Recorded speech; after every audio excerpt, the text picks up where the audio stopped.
is so important. I'm Tina B, Chief Communicator of Tina B LLC, a public speaking and storytelling coaching company, and I protect audiences from boring speakers and speeches.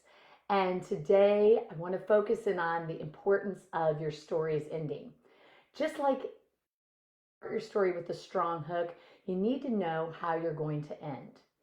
Ask yourself, first of all, do you want your story to be resolved? Now, when you have a business story, absolutely. You want to be the answer. Your product, your service needs to be the answer to your potential client's problem. So you want to show that, yes, through this story, whether it's a testimonial of a past client that was successful with the work that you did with them or a product that they used, they need to know that they had positive results. When you are sharing a signature talk, a story with embedded in that, sometimes you might consider, maybe I want to leave it open or unexplained to pique the audience's interest. So similar to The Sopranos, if you ever saw that ending where the screen just goes blank and Tony Soprano, you don't know if he lives or dies. Now, some audiences love that with the possibilities. Others hated it. They wanted one more episode. So ask yourself that.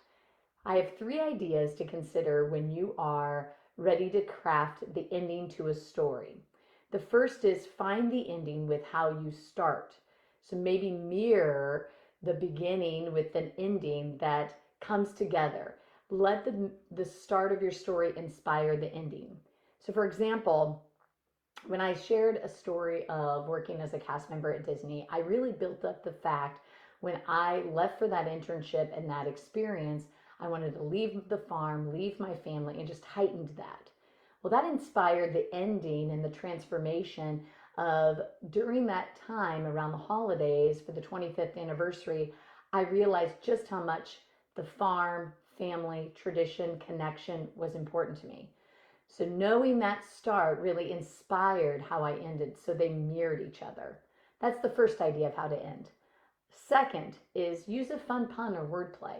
In another story I share, I had the experience of working in New York at an out camp, and we had bears come in our area when we were tenting, and I really heightened the story at the beginning with, I'm from Iowa, I don't lie, you tell the truth.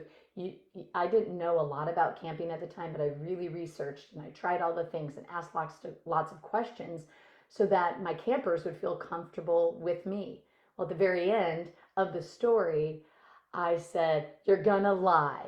Yes, there's this thing called liability.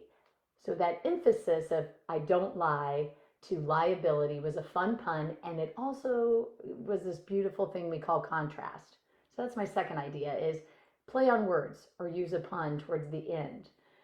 The last is a bittersweet ending. Sometimes it's really nice to hit the heartstrings, tug at those a bit with how you end a heartfelt story. Not everything ends with a happy ending, and that's okay because life has struggles and we learn from those struggles. For example, I experienced a loss of a child, and instead of moving on, I chose to move forward. So sharing that particular emotional insight and transformation can lend itself to help others who've experienced maybe a similar loss to feel that bittersweet ending.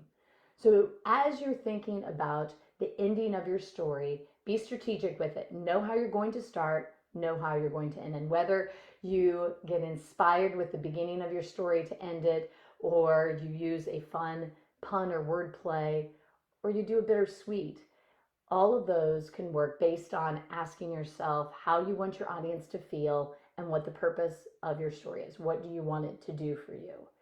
And be sure to subscribe if you want to know more tips and tools. Subscribe to my YouTube channel, Magnetic Speaking with Tina B. That's Magnetic Speaking with Tina B.